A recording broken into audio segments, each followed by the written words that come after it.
Have you ever made homemade bread? Today, we're making a crispy and quick homemade bread called focaccia.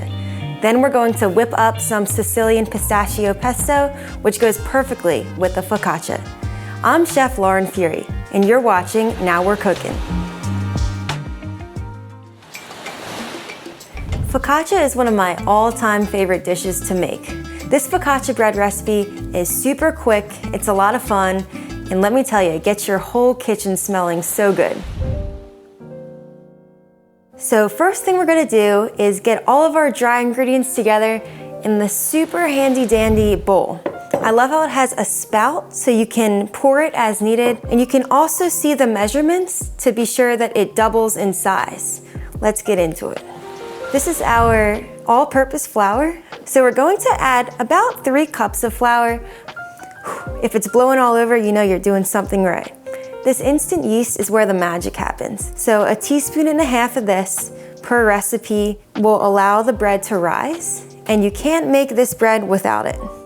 This is kosher salt. It adds flavor, and you want to add about a teaspoon and a quarter.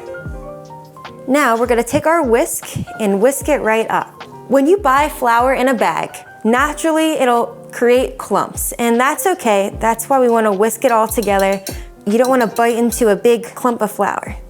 Now, our water here is really warm. So you're looking for water that is warm enough that it'll activate the yeast, but not too hot that it'll kill it. That's the trick to homemade bread.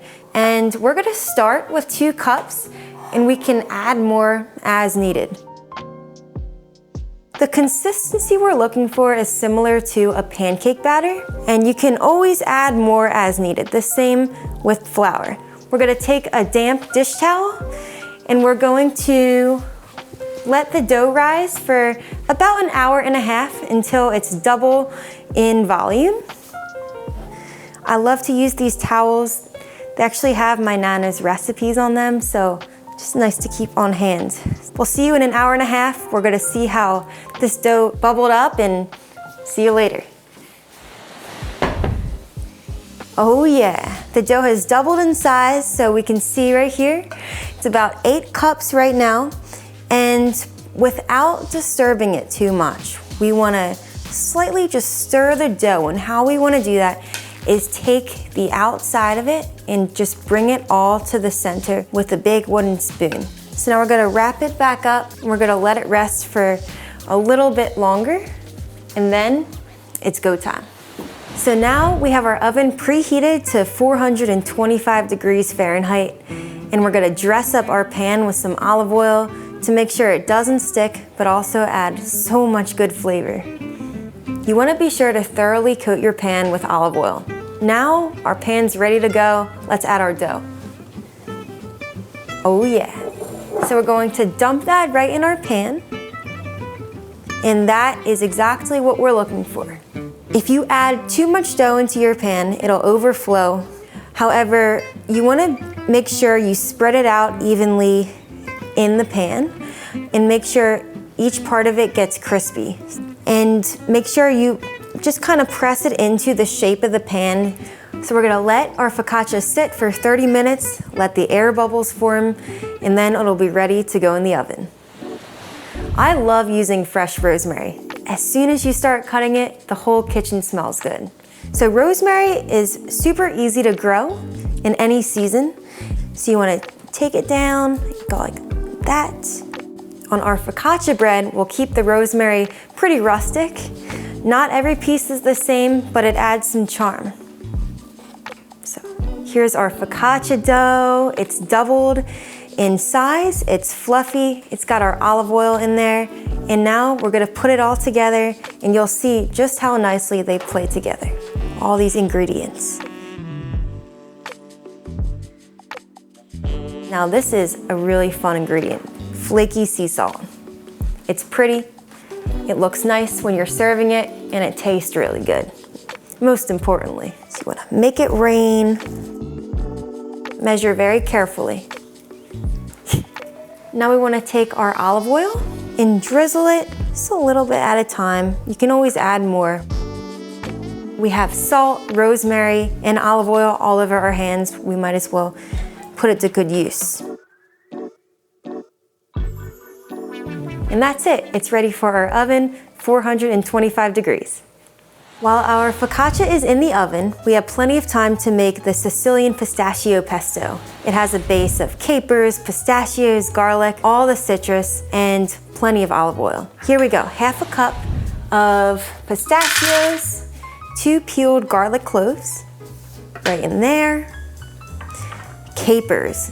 Capers are very briny. They're a little bit salty, and you can buy capers in the brine, which is what I do. We have our pistachios, garlic, capers ready to blend up.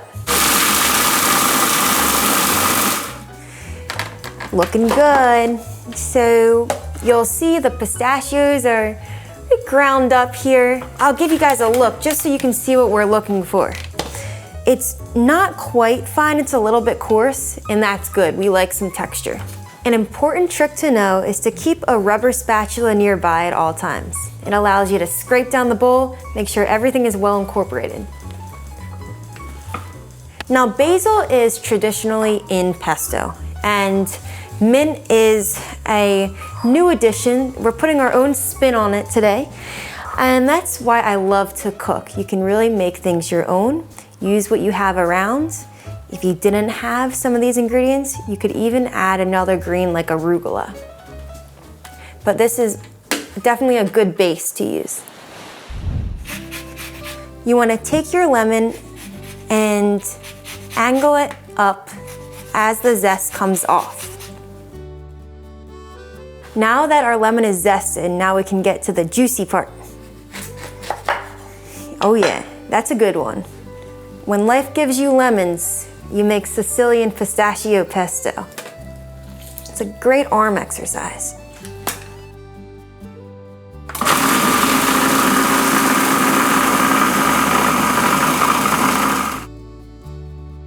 The last step is adding our Parmigiano Reggiano, an Italian salty cheese, to the pesto.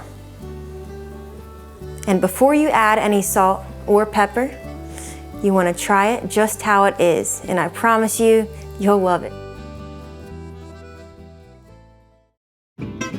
Our focaccia is hot out of the oven, and my goodness, it looks delicious. And I can already imagine what I'm gonna use it for. Acqua pazza for dinner, or if there's any left over, I'll serve it for lunch with some pistachio pesto, some creamy burrata, and some mortadella. Thank you so much for watching. I'm Lauren Furey, and see you next time on Now We're Cookin'.